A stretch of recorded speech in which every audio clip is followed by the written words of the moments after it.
Before we get into today's NFL mailbag, the offseason just around the corner. What do you like more, draft, trade, or free agency, specifically for the NFL? D, T, or F? Let me know in the comments section of today's show.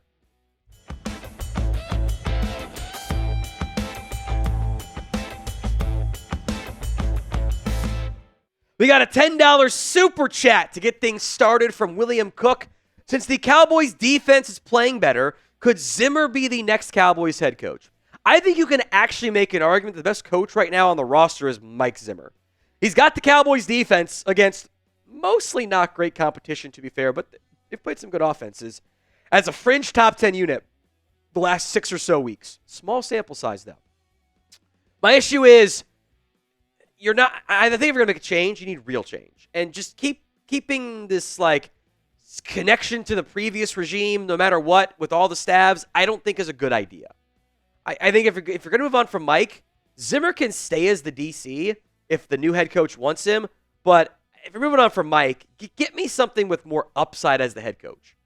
I think Zimmer as a head coach would be, frankly, rather uninspiring. It just wouldn't feel like a real long-term solution to some of your issues from the coaching staff side. True Allure. So the Niners get rid of Kyle Sorensen and Brian Schneider this offseason. And does Kyle need to change his personnel? Or personal? Look, I think Sorensen, if you can get Robert Saleh back as the DC, I don't know why you wouldn't do that. Kind of sucks for Sorensen, but defense hasn't been very good this year. I would absolutely fire the special teams coordinator. And I think at times Shanahan just didn't look comfortable in the ground game in particular.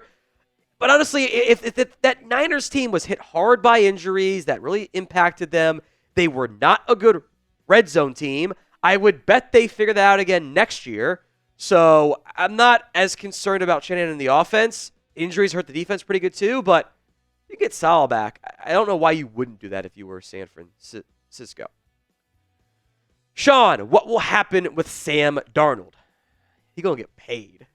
All my years slandering Sam Darnold have not worked out very well for me this year. I think it's a Kevin O'Connell trick, though. I mean, look at the difference in Kirk Cousins, injury notwithstanding this year. He's going to get paid. There are so many desperate teams in a not good quarterback class. Let's assume, right, Vegas and Giants finish 1-2. Potential quarterback needy teams here. Tennessee at 6. We can't say the Sam Darnold to the Jets at 8. Just can't make that happen there. Saints at 10 if they move on from Derek Carr. Indy if they move on from Anthony Richardson. Seattle's a wild card Sam Darnold team.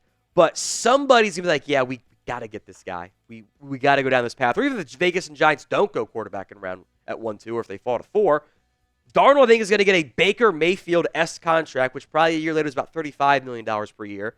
Big money, but that's how the NFL quarterback contract market works. There's too many teams that are just like, we don't have a quarterback, Darnold can save our jobs. Like, if you're the Giants and you're picking, let's say the Giants fall to 3 or 4, if you keep your current regime, they got to win next year. They don't have time to do the full-on rebuild stuff. I think he's going to get $35 million, somewhere in that range.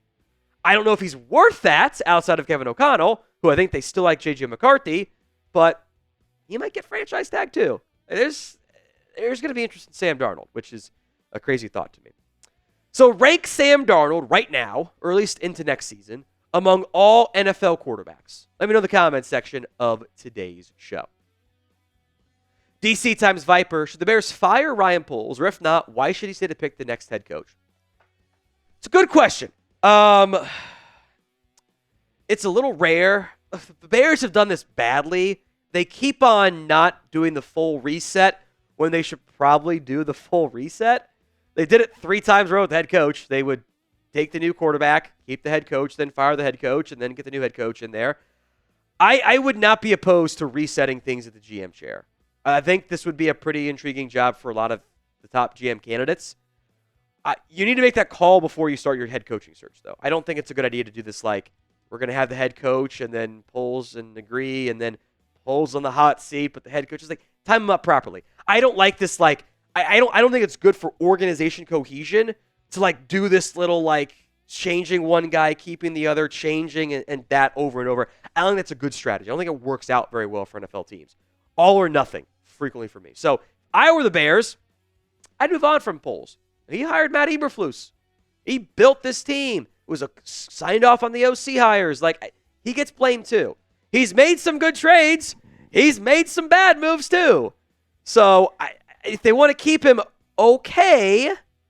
But I do think you'd be better off doing a full-on reset. I don't know how the power structure with Kevin Warren works because the Bears are kind of a weird franchise right now.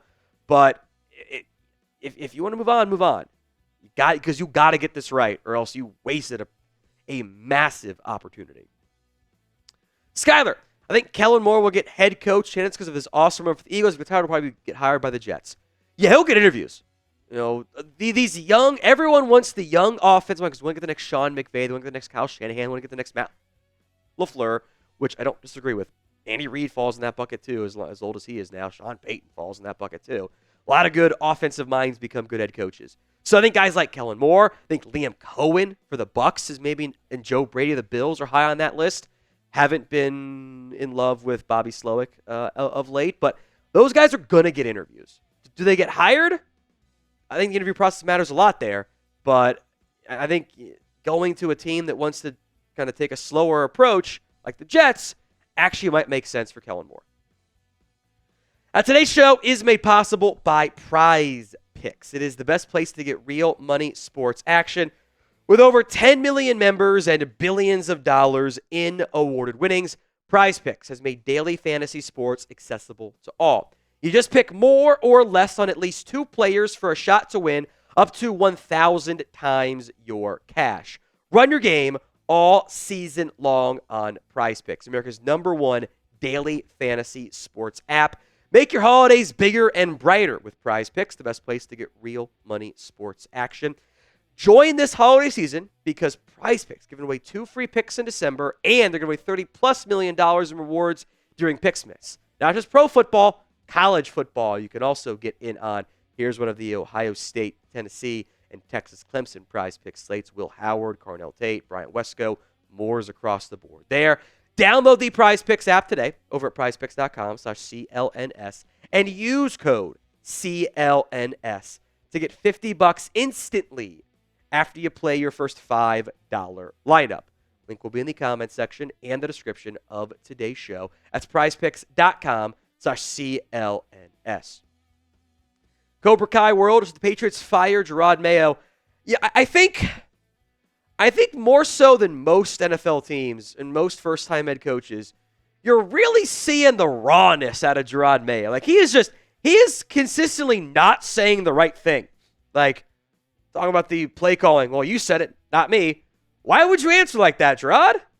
Like, I think there is some, I don't know, management aspects that he's just not good at yet. Because he's young. He's a first-time head coach. I would be surprised if they fired him because Robert Kraft cares about his image. Very clearly cares about that. I mean, he did the entire documentary to minimize Bill Belichick's role. Like, that happened. Firing the guy he handpicked to be Belichick's successor? That's admitting a mistake. Seems early for that. So I don't think they fire him, but they got to get better results too. Because I like a lot of what I've seen from Drake May, but they got to get more results as they move forward. From John, what is Deebo Samuel worth in a trade? I don't think anything. Deebo has not been good this year. He doesn't look like the same explosive, creative athlete he was previously. Now his contract is a little bit weird. They've kind of already maxed it out to an extent. He's due a new deal this upcoming season, basically, because he's got a $15 million cap hit with most of that all guaranteed, but the new money the team would owe is all of like there's an option bonus that's due, so it's weird is the best way I can describe it. But it still ends up being like he's due a decent chunk of change this upcoming season. I think they either trade him or extend him or cut him. He's got, I think, 15 or 17 million dollars due in cash this year, but I don't know who's going to pay him that. And is he worth an extension right now? Like, I think a cut's very possible for Deebo, which is, again, it's a very unique, weird contract because the Niners have kind of pushed stuff out I think is actually proper in the middle of their window. I don't think they're going to go down that path, though. So name a player who you think gets traded. Let me know in the comments section of today's show. Who do you think gets dealt this upcoming offseason? Eamon report, Robert Kraft only fires Mayo if Mike Vrabel is coming. Probably. Now, I will say, I don't think the Rooney Rule commissioners would appreciate that very much. Because then you're just hiring one guy with kind of a fake interview process, which always draws their ire. The Kraft-Vrabel connection is spot on. They were able to dodge the Rooney Rule last time because it was already in the contract, coach and waiting stuff. I think a lot of teams are going to have a lot of interest in Mike Vrabel this offseason. Eric Simmons, is Josh Allen the MVP? I think so. He's been awesome. Honestly, outside of like a 3-game run where like he struggled and the offense wasn't doing a whole lot, it was the Ravens game, the Texans game, and kind of the Jets game, but he's still pretty good in that game. Like outside like a 2-game swing, he's been really good this year. The negative plays, not just the interception, but the sacks have gone down too. He's making guys look silly. He's making massive plays every week, and he's doing it with a team that going into the year, everyone thought was going to be worse. Everyone thought they weren't going to be as good. And they got Ty Johnson going off for 100 yards in a game. Like, Amari Cooper's been fine. He's been good, but he hasn't been a superstar receiver that they got. He's just helped the team. Khalil Shakir, Keon Coleman. Every week it's somebody new. I would give it to Josh Allen. It's kind of funny. Last year, you compare Lamar Jackson's seasons, I think you make a better argument that last year wasn't as good for Lamar as this year, but I think Allen is more deserving this year. Could also maybe make an argument that maybe Lamar wasn't the most deserving guy last year, but I digress. Now, if you want to be a part of our NFL Daily Mailbags, hit that sub button, youtube.com/chatsportstv. Corey Childs, the Jets hire Mike McCarthy as their next head coach. They interviewed him the last time they had a chance to hire somebody. I don't know if Aaron Rodgers is a contrarian. Let's make that very clear. So it is not an accident that after Aaron kind of helped force Mike McCarthy out of Green Bay, he's now saying how great of a coach McCarthy is when everyone's trying to force him out of Dallas. He's a contrarian. I don't know if if his presence there, which may or may not be there for 2025 anyway, it's a positive or a negative thing. But I do think McCarthy's the top 32 NFL head coach, so I wouldn't be shocked if he got a job somewhere. Ryan, can Quinn Ewers or Carson Beck boost their stock? Yes. Look, the drafting a quarterback, especially early, is just as much an ownership decision as a GM or head coach call. Like, ownership is involved. It's the quarterback. And owners are probably not watching a lot of college football games in season, but the CFP, they're a little bit more tuned into that. So if Quinn Ewers for Texas or Carson Beck pop off and go nuts and show more than they have this year, their stock's going to skyrocket, fair or not. I mean, Cardell Jones went on a run, and we were like, is he going to go in round 1? Went back to school, didn't play well, happens. I think you can even put Drew Aller in this conversation too. Now, he said he's going back. Penn State wins the Natty somehow. He's gone. So, yeah, you can see a guy boost their stock. So, over or under 2.5 QBs go in round 1 of the 2025 NFL Draft. O for over, U for under. Let me know in the comments section of today's show. From Christian, should the Steelers draft a running back and not re-sign Najee Harris? Yeah, it wouldn't be a surprise to me. Look, Najee Harris is the exact same guy he has been almost every single year of his career. He is a workhorse. He's going to get the ball 250-plus times over the course of a season. He'll probably run for 1,000 yards again this year, but he'll do it at about 4 yards per carry. That is who he is. That's fine, but I think you need more than that if you're going to pay a guy. Now, especially for a team like Pittsburgh that's going to commit money to Russell Wilson, and they have Jalen Warren, they can add a running back. They left Cordell Patterson. So, I don't know if he's a great fit for what they have up front on the offensive line with Smith, et cetera. So, and I think there was some bad blood because Harris wanted to get paid this year. Pittsburgh said no. He's having the exact same year. Keep an eye on the Raiders for Najee Harris. Najee's from California, from, I think it's like Antioch is where he went to high school. It's like not that far from Oakland originally. I would not be surprised if the Raiders make, because they're going to take a quarterback early. Not going to take Genty. Why not throw some money at Najee Harris? Give him $5 million or something. Eamon Report. I'm predicting the Colts pull the plug on AR, sign Sam Darnold in 2025 to make the Colts a playoff team. I could see it. The Anthony Richardson thing, it hasn't been handled right.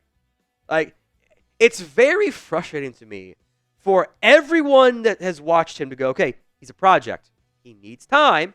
It's not going to be instant. He might be less raw than you're saying, but he needs time. We all knew that. You drafted Anthony Richardson to go on the Josh Allen arc. The Josh Allen start arc and Anthony Richardson start arc are very similar statistically, and they already benched him once. Instead of letting him play it out, I think it was an ownership-led thing, by the way. If instead of letting him play it out, and now you're going to maybe pull the plug, that frustrates me because you're not setting him up for failure, and you're going back on your plan. You knew what you signed up for, and you bailed on it. It doesn't make much sense to me, but that would not surprise me because ownership is very antsy.